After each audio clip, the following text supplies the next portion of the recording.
सो अगर आपकी UK visa की अपॉइंटमेंट या फिर बायोमेट्रिक का डेट क्लोज आ रहा है and if you want to know कि आपको अपने साथ कौन कौन से डॉक्यूमेंट लेकर जाने चाहिए आपके केस के अकॉर्डिंग, अगर आपका सेल्फ फंड है, लोन है या फंडेड बाय पेरेंट्स है या फिर आपका सेल्फ फंड प्लस लोन दोनों मिक्स है, फिक्स डिपॉजिट है, उस सारा का सारा केस मैं इसी वीडियो में बताऊंगा कि आपको वो सारी कौन कौन से डॉक्यूमेंट्स ले जाने चाहिए। Apart from that educational documents या फिर अगर आप जॉब करते थे तो कौन कौन से डॉक्यूमेंट्स आपको ले जानी है, वो सब मैं इस वीडियो में बताऊंगा। तो make sure to watch this video till end so that कि आप कुछ मिस ना करो। ऑल्सो मेरा एक व्हाट्सएप कम्युनिटी है, वहां पे आप ज्वाइन कर सकते हो। वहां पे बहुत सारे स्टूडेंट ऑलरेडी ज्वाइंड है, आप वहां पे उनके साथ डिस्कस कर सकते हो क्योंकि वो पूरी ओपन कम्युनिटी है एंड आप वहां पे बात कर सकते हो पार्ट टाइम से रिलेटेड। और भी अलग अलग डिफरेंट टाइप्स ऑफ ग्रुप्स बने हुए हैं, वीजा या फिर ट्रैवल हो, फ्लाइट से रिलेटेड सब कुछ उसके अंदर डिटेल्स मैं डालता रहता हूँ। So make sure to join that WhatsApp community to get a good community of a student. अब डॉक्यूमेंट्स के बारे में डिस्कस करते हैं। या तो आप सेल्फ सर्विस कर सकते हो या खुद से आप सबमिट कर रहे हो डॉक्यूमेंट वो,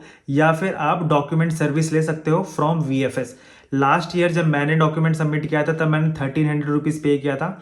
इस टाइम कुछ और अमाउंट हो सकता है, मे बी 100-200 रुपये ज़्यादा होगा, बट मैंने डॉक्यूमेंट सर्विस इसलिए लिया था क्योंकि I wanted to make sure कि डॉक्यूमेंट जैसे सबमिट होता है वैसे ही सबमिट हो। बट इवन इफ अगर आप डॉक्यूमेंट सर्विस नहीं ले रहे हो, सेल्फ अपलोड कर रहे हो, तो it's not a big deal, आपको नॉर्मल वैसे ही सबमिट करना है जैसे सबमिट किया जाता है। लेकिन अगर आपको सेफर साइड में रहना है तो आप डॉक्यूमेंट सर्विस भी ले सकते हो। तो डॉक्यूमेंट की लिस्ट बताने से पहले मैं आपको एक और चीज बता देता हूँ, फ्यू रूल्स जो आपको बहुत ही अच्छे से याद रखने हैं। सबसे पहला, आपका कोई भी डॉक्यूमेंट A4 साइज में होना चाहिए। अगर वो A3 साइज में है तो उसका A4 साइज में उसका एक कलर प्रिंट आउट ले लो। ब्लैक एंड व्हाइट भी ले सकते हो but I would suggest colour print out लो क्योंकि वो क्लियरली दिखेगा कि वो लोग उसको स्कैन भी करेंगे, राइट? तो उसमें क्या हो सकता है कि कुछ मिस आउट हो सकता है एंड उसकी वजह से आपका वीजा डिले भी हो सकता है। Also it is very important, आपके कोई भी डॉक्यूमेंट लैमिनेटेड नहीं है। अगर लैमिनेटेड है तो उसका भी सोल्यूशन है, आप उसका भी A4 साइज प्रिंट आउट ले सकते हो, उसका भी अलग से कलर प्रिंट आउट ले लो क्योंकि लैमिनेशन भी वहां पे आपको नहीं चलेगा। तो जो स्कैनर होता है ना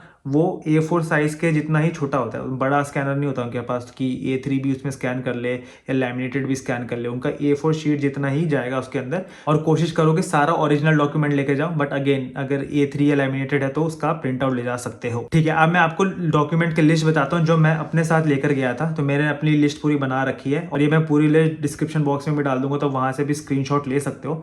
तो लिस्ट है, सबसे पहले तो यूके वीजा का 11 पेज का एप्लीकेशन फॉर्म पूरा ले गया था मैं। I think this is not mandatory but again मैं ले गया था। इसका ब्लैक एंड व्हाइट ही लेकर गया था, प्रिंट आउट कलर नहीं लेकर गया था। उसके बाद appointment confirmation letter, this is important.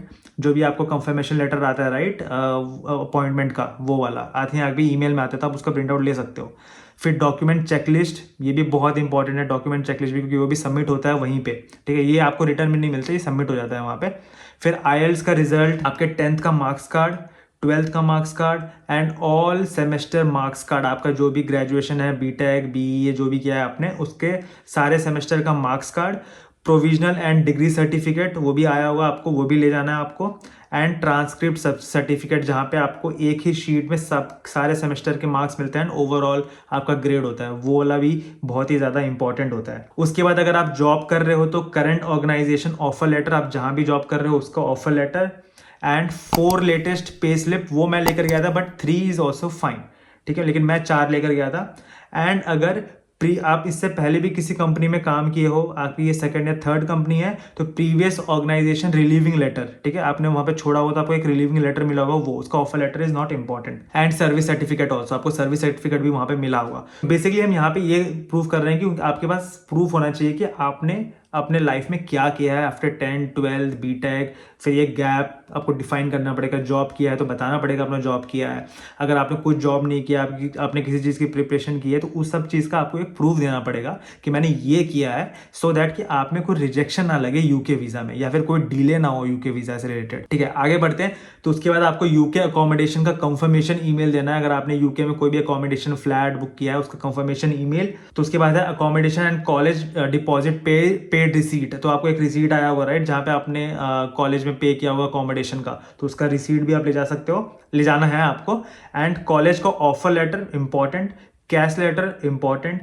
And अब मैं बैंक के स्टेटमेंट के बारे में बताऊंगा, लेकिन मेरा जो था वो सेल्फ फंड वाला केस था, तो मैं स्टेटमेंट एंड कवर लेटर लेकर गया था। टीबी रिजल्ट, उसके बाद TB result is also very important, ये तो आप स्किप नहीं कर सकते। पासपोर्ट आपका, अगर आपको कोई स्कॉलरशिप मिला है तो scholarship offer letter and acceptance letter, ठीक है।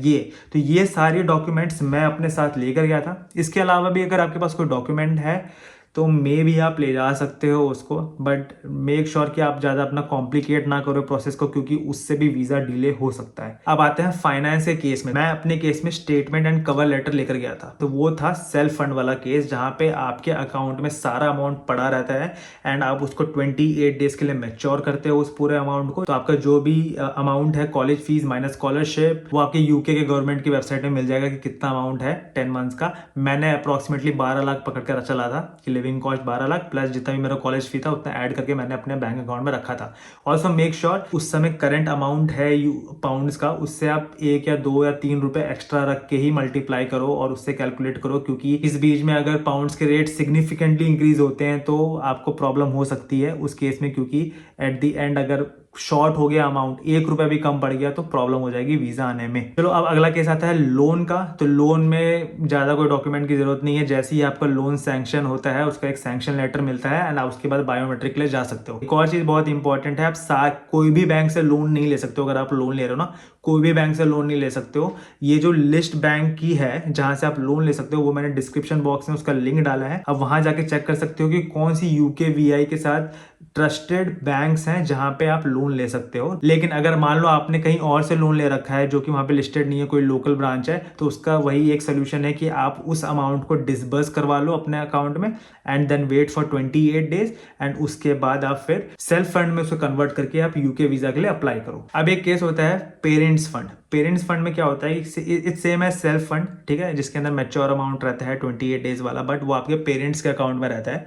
तो उस केस में आप लोगों को कुछ एक्स्ट्रा डॉक्यूमेंट लेके जाना है। Apart from cover letter and bank statement, आपको एक बर्थ सर्टिफिकेट शो करना पड़ेगा, प्लस एक यूके का फॉर्मेट है जहां पे आपको एक लेटर साइन करवाना पड़ेगा पेरेंट से, ठीक है। तो वो फॉर्मेट पे आपको लेटर साइन करवाना पड़ेगा। तो ये 2 एक्स्ट्रा डॉक्यूमेंट जो है आपको ले जानी पड़ती है पेरेंट्स फंड के केस में। इसके बाद आप बहुत सारे केसेस बना सकते हो, जैसे loan plus self fund, loan plus parents fund. तो लोन प्लस सेल्फ फंड में क्या है, लोन का जो आपका सैंक्शन लेटर है वो, एंड सेल्फ फंड में जो 2 डॉक्यूमेंट मैंने बताए हैं वो, जैसे कवर लेटर और बैंक स्टेटमेंट लास्ट 28 डेज का। Same goes with parents fund, loan plus parents fund, जो लोन के डॉक्यूमेंट्स हैं और पेरेंट्स फंड के डॉक्यूमेंट है, सारे डॉक्यूमेंट आपको ले जाने पड़ेंगे। बेसिकली मतलब आपको सारे जो भी आप अमाउंट शो कर रहे हो उसका प्रूफ देना है। Now coming to other cases like fix deposit, बहुत लोग फिक्स डिपॉजिट भी करवा देते हैं उस अमाउंट को। तो फिक्स डिपॉजिट के केस में भी आपको वही बैंक से एक लेटर मिलेगा जिसके अंदर वो मेंशन करके देंगे कि ये जो अमाउंट है वो फिक्स डिपॉजिट में है, इतने टाइम से है, वो चीज मेंशन करके देंगे एंड वही चीज आपको वहां पे सबमिट करनी पड़ेगी आपके बायोमेट्रिक में जब आप यूके वीजा के लिए जाओगे। और ये जो भी आप बैंक स्टेटमेंट और बैंक लेटर ले रहे हो ना, मेक श्योर आप वो बैंक के लेटर हेड में ले रहे हो, उनका बैंक का लेटर हेड होना चाहिए एंड नीचे एड्रेस मेंशन होना चाहिए बैंक का, प्लस बैंक का स्टैंप ले लो उनके साथ, जो स्टैंप कर रहे हैं उनका साइन भी ले लो वहां पे, सो दैट कि अगर यूके वीआई को रीच आउट करना पड़े बैंक को तो वो रीच आउट कर सकती है। अगर इसके अलावा कोई भी और डाउट हो तो make sure to ask me in the comment section या ज्वाइन माय व्हाट्सएप कम्युनिटी, वहां पे आप मेरे से भी कनेक्ट कर सकते हो एंड बाकी स्टूडेंट के साथ भी कनेक्ट कर सकते हो, जहां पे आपके लोग बहुत हेल्प करेंगे। उसका लिंक डिस्क्रिप्शन बॉक्स में है एंड जो भी मैंने इस वीडियो में बताया उन सबका लिंक आपको डिस्क्रिप्शन बॉक्स में मिल जाएगा।